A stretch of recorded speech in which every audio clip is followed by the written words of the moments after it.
Hey friends, we are coming into spring. It's so nice to see some weather changing, and we're going to talk about lessons from the garden this month. There are some really cool things that you can learn and teach your grandchildren just if you think about the things that take place in a garden, what the garden, the purpose that it serves. And so let's have a little bit of fun with this month. And our first topic this week is, do your grands know where food comes from? Now, you may think that's a silly question, but we have become such an urban culture that there are a lot of kids who really don't have any idea other than the store as far as where food comes from. They don't understand about gardening, they don't understand about farming, the production and transportation of our food. And so let's take some time to think about this and make sure we're giving our grandchildren a really good perspective on what it takes to support human life and how the agricultural world works and how it is a part of our business and family life. It sustains us and it's really important. So, who makes the food? They don't make it in the back room at the grocery store. So how does it get to the store? It doesn't just magically appear. And let's talk through the things that you can tell your grandchildren to help them understand this process. So first of all, who makes it? Let's talk about the source of food. And really there's two primary sources. It's going to be from plants or animals. Whether it's the garden vegetables or the beef or the chicken or the fish that we eat. Give them some understanding of that. Help them to understand that those are resources that we've been given to help us sustain life. And there are some great ways to teach this on the internet. My goodness, in doing even just a smattering of research for these videos this month, so much out there to help you teach young children about this process. But talk about plants and animals as our primary sources of food. And then production, where does that happen? It can happen in small gardens, small hobby farms, or it can happen on great big farms. And more that is happening in America for sure. Corporations are buying up large farming.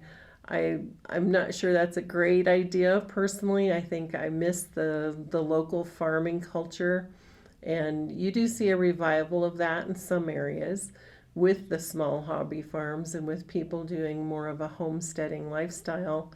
And I think I like that. I think it gets us in touch with a little bit more of the day-to-day reality of sustaining human life. So if you have farms in your area, maybe do a Sunday afternoon drive with your grands and point that out to them. If you know a farmer and they'll let you come take some tours, that would be a great activity, which we'll talk about some more in a minute. But then transportation, how does our food get to us? And here, you can do some fun things just looking for trucks on the highway, especially it seems like in the trucking industry, some of the grocery type semis have amazing graphics on their trucks. Now that's kind of an odd thing to pick up on, but if you drive back and forth across the country much, you'll see that. So some great artwork, and it's a great thing to point out to your children. So trucking is one part of transportation. Of course, we have railways in this country.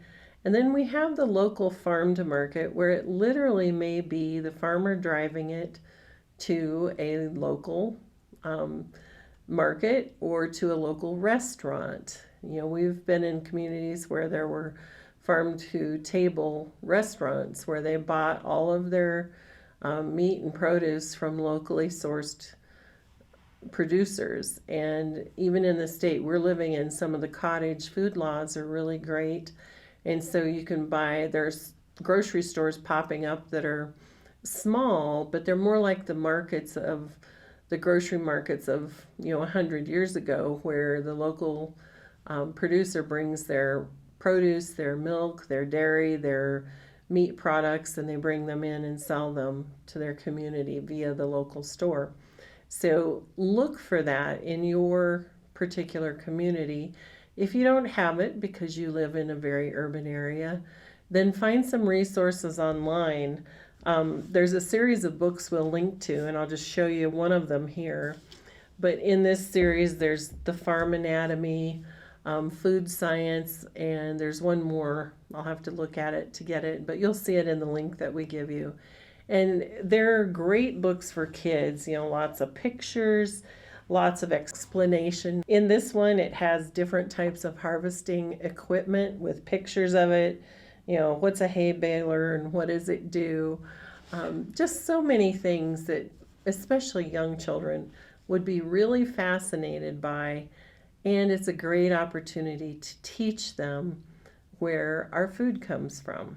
It doesn't just come from the store. Somebody is working. There's an industry there, and there are farmers and producers all across this country that rely on, that for their livelihood, and we rely on them for our sustenance as far as food. So here are some possible activities, and I've alluded to a couple of these already. But one is count food trucks on the highway during a trip. If you live in an urban area and you have to use freeways to get across town, across the city, have your grands look out the windows and see if they can spot produce trucks or stock trucks carrying animals to market. Do a learning or shopping trip. Just take them to the grocery store, not necessarily to shop, but to teach them, and talk about when you're in the dairy section, where does the milk come from? Where does the cottage cheese come from? What about the eggs?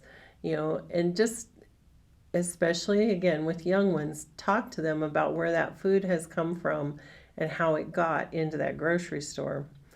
This would be a great one if there's a farmer's market near you where there are local producers bringing their produce into the market. Farmers markets can be great. You have not only your veggie produce, maybe eggs, maybe some dairy, but you'll also have crafts.